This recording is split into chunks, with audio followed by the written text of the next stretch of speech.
육은 분열케 하고 성령은 하나 되게 한다라는 제목으로 하나님 말씀 나누고자 합니다.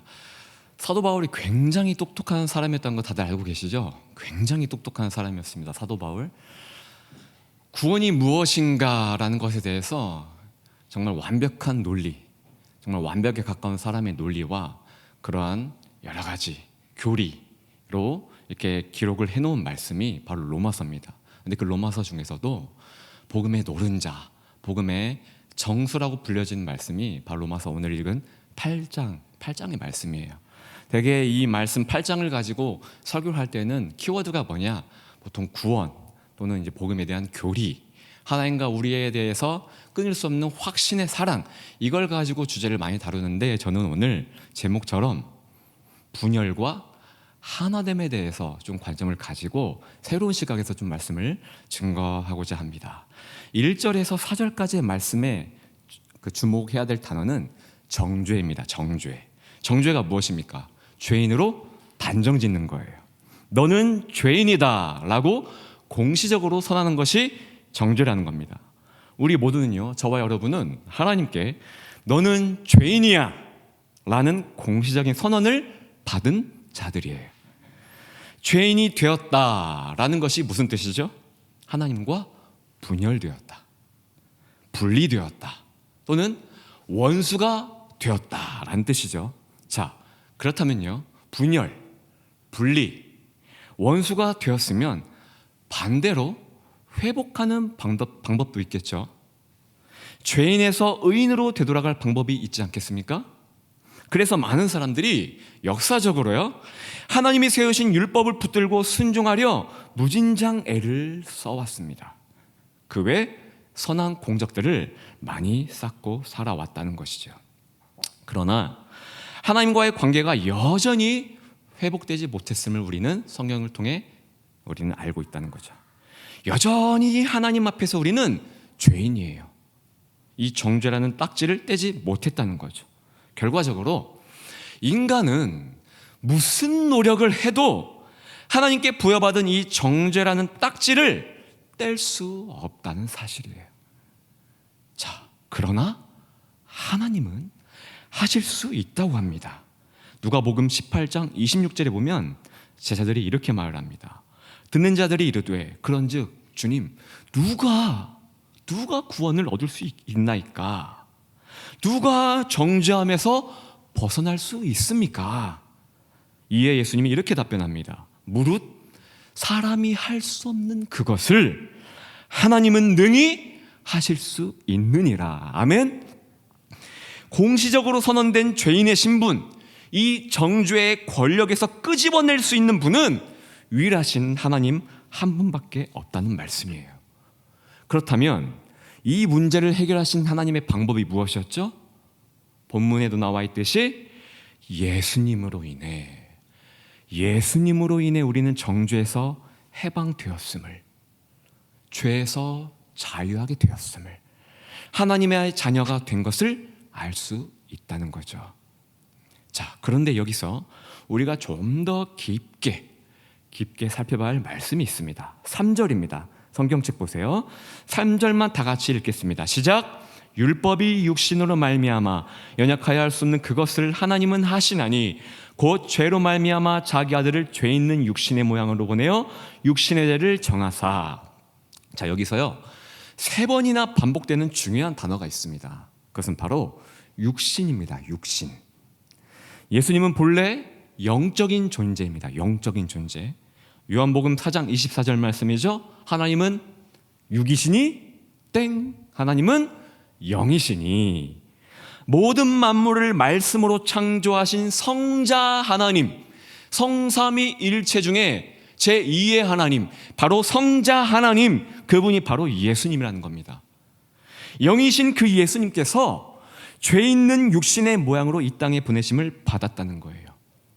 자, 이 말씀을 조금 더 깊게 들어가기 위해서요, 이해하기 위해서 창세기 아담의 말씀을 제가 잠시 전해드릴게요. 하나님은 아담의 육을 흙으로 만드셨죠. 흙으로. 이것으로 끝이면 우리는 짐승과 다를 게 없어요. 하나님의 형상을 따라 창조하시기 위해 아담에게 한 가지를 더 추가합니다. 그것이 무엇이냐? 바로 그 코의 생기를 후 불어넣으시니 살아있는 생명이 된지라. 하나님의 형상은 바로 영이에요. 영. 얼굴, 우리의 육적인 이 얼굴을 닮은 게 아니라 바로 영을 말하는 겁니다. 영. 하나님을 닮았다는 것은 영을 말하는 거예요. 그래서 하나님은 우리 안에 영을 창조하셨다는 겁니다. 하나님처럼 우리 또한 영적인 존재라는 거예요. 영적인 존재. 그래서 우리는 두 가지로 구성되어 있는 것을 알 수 있죠. 무엇과 무엇으로? 육과 영으로. 아담과 하와가 사탄의 꾀임에 넘어가 선악과를 먹게 되죠.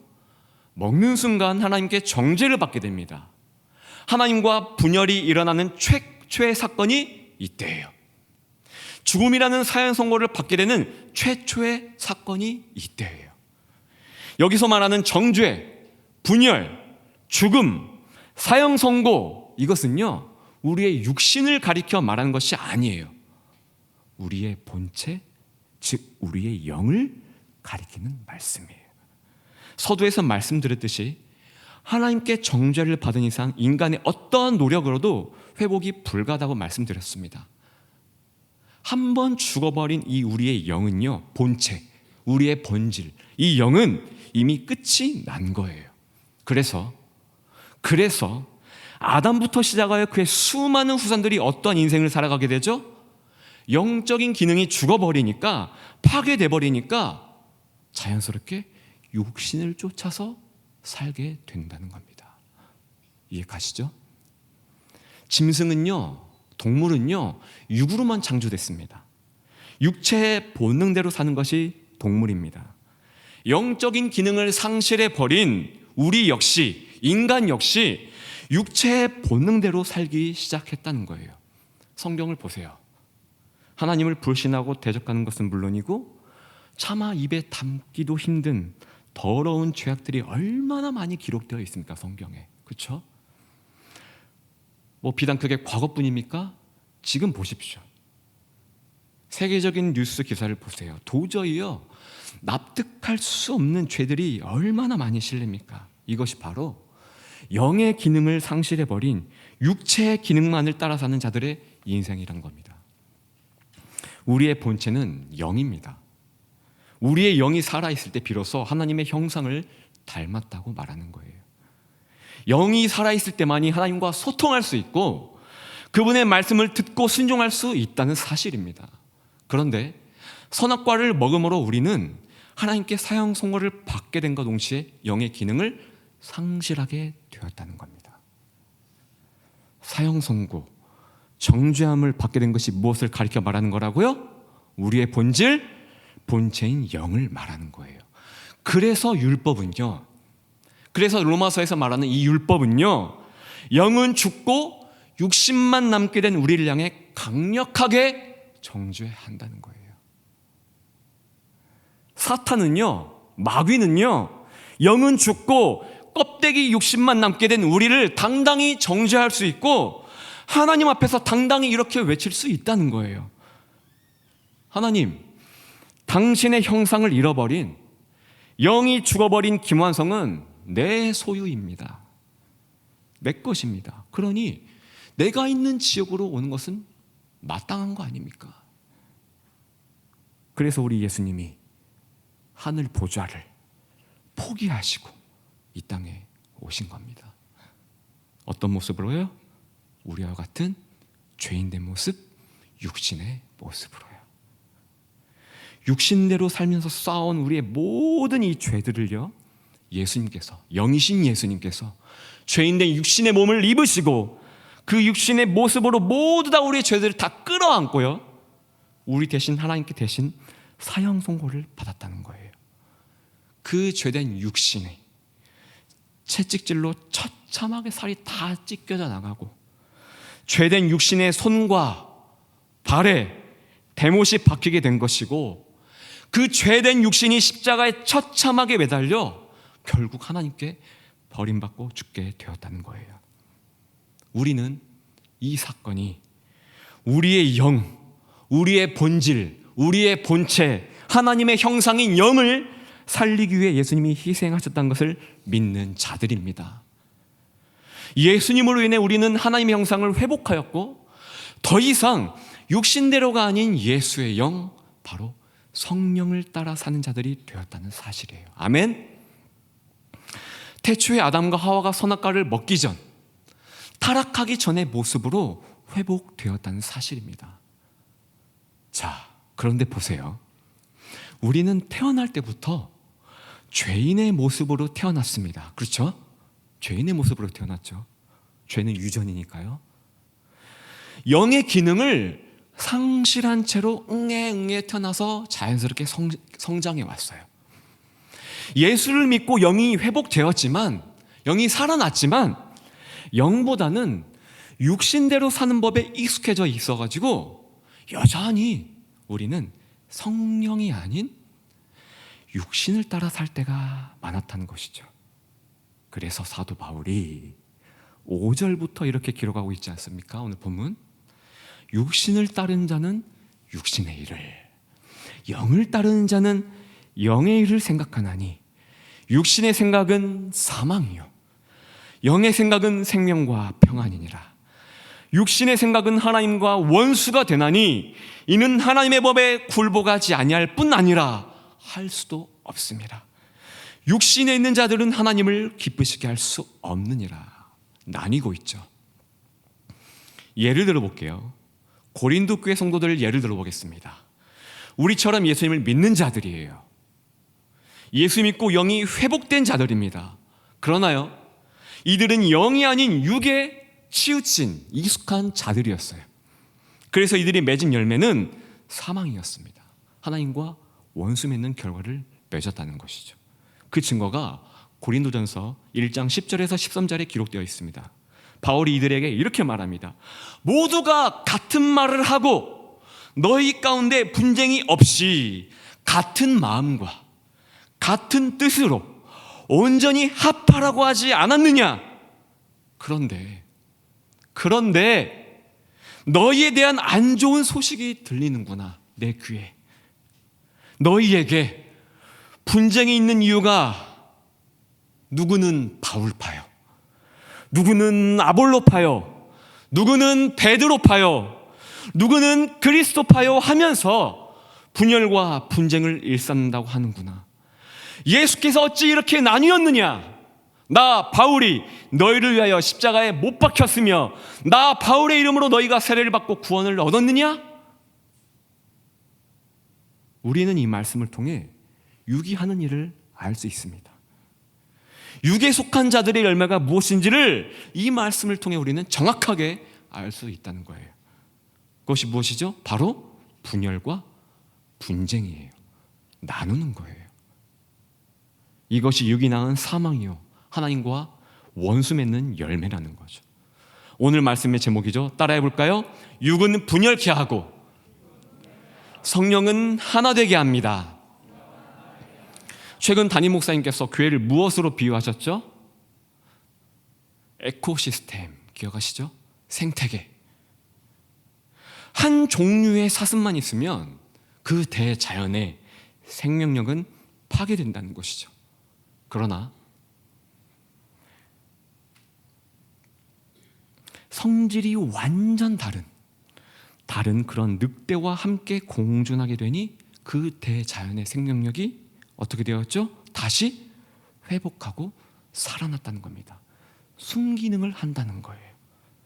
마찬가지로 나와 맞는 사람하고만 교제하고 나의 믿음의 사상, 철학과 이렇게 맞는 사람하고만 교제하게 되면요, 다른 성질의 사람은 자연스럽게 정죄할 수밖에 없다는 겁니다. 같은 성질의 사람하고만 교제하게 되니까 믿음 성장에 필요한 고통이 전혀 없다는 거예요. 배려와 희생의 훈련이 없기 때문에, 고통이 없기 때문에 전혀 배려를 할 수 없고 희생할 수 없다는 겁니다. 이것이 바로 이 생명력을 잃은 정원과 같은, 인공적인 정원과 같은 교회라는 겁니다. 경건의 모양은 있으나 능력이 없는 고린도 교회의 모습이라는 거예요.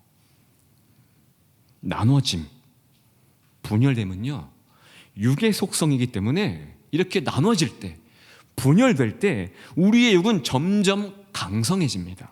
그리고 반대로 영은 쇠약해진다는 겁니다. 사탄이 하와에게 하와야 선악과 먹어 이렇게 유혹했을 때 하와에게는요, 하나님과 소통할 수 있는, 하나님의 말씀을 듣고 순종할 수 있는 영이 있었습니다. 영의 기능을 충분히 활용할 수 있었다는 거예요. 그러나 하와는 영을 따르지 않고 성령을 따르지 않고 육을 따랐어요. 그 육이 내린 판단이 무엇이죠? 이것을 따먹고 나도 하나님처럼 되리라. 무슨 말이죠? 대적하겠다는 거예요. 하나님 자리를 내가 꿰차겠다는 거예요. 결국 사탄과 손을 잡고 하나님과 원수가 되었죠. 하나님과 분열되었습니다. 나눠졌습니다. 이게 육의 열매라는 거예요. 그래서 바울이 육의 열매는 사망이요 라고 표현한 것이고, 하나님과 원수 맺는 것이라 표현한 거라는 겁니다. 우리는요, 예수를 믿고 죽었던 영이 살아나고 또 예수와 연합하여 하나가 되었으나 지금껏 육에 속한 사람으로 살아왔기에 성령을 따라 사는 삶이 어색하고 힘겹다는 겁니다. 그러나 성경은 강조합니다. 성경은 늘 성령을 따라 하나 되기를 힘쓰라고 말한다는 거예요. 에베소서 4장 3, 4절입니다. 평안에 매는 줄로 성령이 하나 되게 하신 것을 힘써 지키라. 아멘. 몸이 하나요 성령이 한 분이시니 이와 같이 너희가 부르심의 한 소망 안에서 부르심을 받았느니라. 성령이 하는 일은 하나됨을 이루는 것임을 믿으시기 바랍니다. 하나됨이 깨어지면 성령께서는 역사하지 않습니다. 생각해 보세요. 교회가 분열되고 깨어져 엉망인데 그 가운데에서 성령께서 역사하셔서 부흥이 일어날까요? 천만에요. 비유하자면 에어컨을 빵빵하게 틀어놓고 방 안의 온도가 따뜻해지기를 기대하는 사람이 누가 있죠? 없습니다. 전혀 없어요. 방 안의 온도를 따뜻하게 하려면 어떻게 해야 되죠? 에어컨을 과감하게 꺼야 돼요.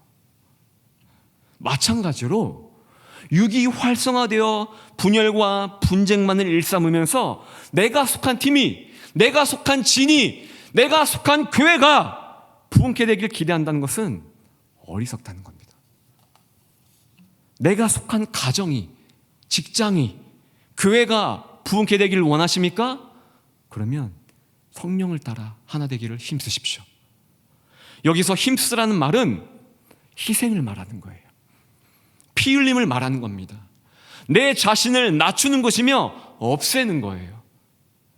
이렇게 결단한 자에게 성령은 힘을 주시며 육이 아닌 성령을 따라 살게 된다는 겁니다. 예수님은요, 우리 예수님은요, 하나님과 분열된 저와 여러분을 다시 하나 되게 하셨습니다. 도저히 이해, 납득, 공감이 되지 않는 죄인된 우리를 주 안에서 형제 자매가 되게 하셨다는 거예요. 그 공동체를 우린 교회라 부릅니다. 이것이 하나됨이요, 이 하나됨은 하나님의 속성이라는 겁니다. 이 하나됨을 이루신 예수님, 그 예수의 영이신 우리 성령 하나님 역시 그 하나됨을 이루기 위해서 어제도 오늘도 내일도 여전히 힘쓰신다는 겁니다. 성도 여러분, 하나님은요 삼위일체이십니다. 삼위일체. 세 분이신데 하나래요. 한 분이신데 하나래요. 이게 무슨 소리죠? 한 분이신지 세 분이신지 구분이 안 됩니다. 담임 목사님도 이 삼위일체에 대해 자주 언급을 하셨죠. 삼위일체의 신비를 명확하게 해석하는 자가 있으면 그는 이단이다.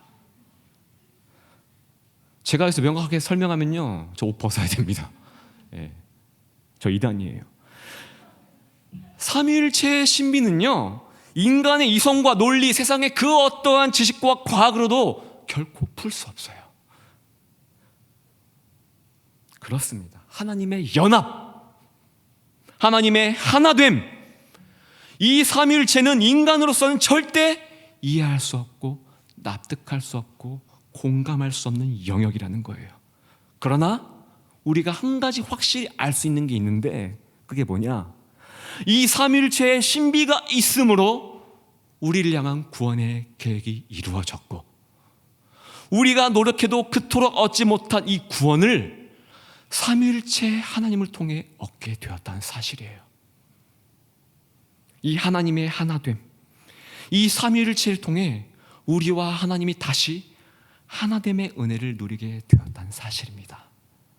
자, 마찬가지로 우리가 삼위일체 하나님을 이해, 납득, 공감할 수 없는 것처럼 우리 또한 남을 향해, 남을 바라봤을 때 이해가 안 되고 납득이 되지 않고 공감이 되지 않는 사람이 있다 할지라도 그들과 함께 하나됨을 힘써야 함이 마땅하다는 것이죠. 이것이 바로 성령이 원하시는 바요, 성령을 따라 사는 자의 삶이라는 것입니다. 우리가 이렇게 살아갈 때 교회의 머리 되신 예수님은 더욱 빛이 날 것입니다. 그 예수님의 권세와 능력이 강력하게 나타날 줄 믿습니다. 하나됨을 힘쓰는 성령을 거부하고 여전히 육에 머물고 여전히 육신을 따라 사는 자들 향해 바울은 이렇게 말합니다. 본문 마지막 9절 함께 읽겠습니다. 시작. 만일 너희 속에 하나님의 영이 거하시면 너희가 육신에 있지 아니하고 영에 있나니 누구든지 그리스도의 영이 없으면 그리스도의 사람이 아니라. 여러분 속에는 그리스도의 영, 성령이 계십니까? 여러분 안에 성령이 계신다면 여러분이 분열과 분쟁을 일삼을 때 성령은 결코 침묵하지 않을 거예요. 그러나 아무 거리낌 없이 분열과 분쟁, 나누기를 좋아하는 삶을 여지껏 살아왔다면 여러분 안에 과연 성령이 계시는지 진지하게 되돌아보시길 바랍니다. 바울은 그런 자를 향해 이렇게 말합니다. 너는 예수의 사람이 아니니라. 이 말씀 앞에 저를 비롯한 여러 성도님들 떳떳한 사람 없을 겁니다. 저 역시 이 말씀을 준비하면서 매우 찔렸고 또 당당하지 못했습니다. 그러나 이 말씀 앞에 내 자신이 부끄럽고 너무 찔리고 이 아프다는 것에 감사했어요. 그 감사한 이유는 바로 내 안에 계신 성령께서 외치고 계시는구나, 회개할 은혜를 주셨기 때문이죠. 침묵하지 않았기 때문이죠. 얼마 전, 지난주였죠, 박용진 목사님께서 부흥에 관한 설교를 하셨죠. 1907년 장대현 교회에서 큰 부흥이 일어났습니다. 길선주 장로 한 사람, 이 회개 고백을 통해서 말이죠. 저는 이 오늘 말씀에 접목해서 이 사건을 보게 되었을 때 길선주 장로 한 사람의 회개는 무엇을 의미하는 것이냐? 회개하기 전에는 저마다 각자의 숨은 죄악들, 숨기고 있는 죄악들, 드러내지 않은 죄악들, 서로 다름을 인정하지 못하는 정죄, 비판, 교만, 분열, 나눔, 분노, 여러 가지가 있었을 거예요. 그러나 길선주 장로 이 한 사람의 고백, 하나님만이 하시는 은밀한 고백이 아니라 모든 성도들 앞에서 공개한 자신의 연약함, 마치 십자가에서 모든 사람들이 보는 앞에서 죄인된 모습으로 처참하게 십자가에 달려 돌아가신 그 예수님처럼 모든 사람 앞에서 공개한 자신의 연약함, 이것이 바로 교회를 하나 되게 힘쓴 길선주 장로의 희생, 피 흘림, 내려놓음이었다는 것이죠. 성령을 따라 행한 길선주 장로 이 모습에 모두가 대성통곡하며 자신들의 죄를 회개하기 시작했다는 것이죠. 사나운 눈초리는 온데간데 없이 다 사라지고 모두가 천사의 얼굴 같은 모습으로 하나가 되었다는 것이죠. 이것이 부흥입니다. 예수님은요, 우리와 하나님을 하나 되게 하기 위해 자신을 철저히 버리셨습니다. 다양한 죄를 짓고 사는 다양한 죄인들을 부르셔서 하나 되게 하시고 교회를 세우시기 위해 자신을 철저하게 버리셨다는 거예요. 우리 또한 마땅히 이렇게 살아야 한다는 것이죠. 하나됨을 위해 희생하며 피 흘리며 내 자신을 버리는 것이 부흥의 시작이며 성령으로 충만한 자의 모습이라는 것이죠. 오늘 주신 말씀 붙들고 예수님처럼 하나됨을 힘쓰는 자리 되시기를 예수님의 이름으로 축원합니다. 육은 분열을 낳습니다. 성령은 하나됨을 낳습니다. 육이 아닌 성령을 붙들어 여러분이 속한 공동체에 생명력이 넘쳐나기를 예수님의 이름으로 축복합니다.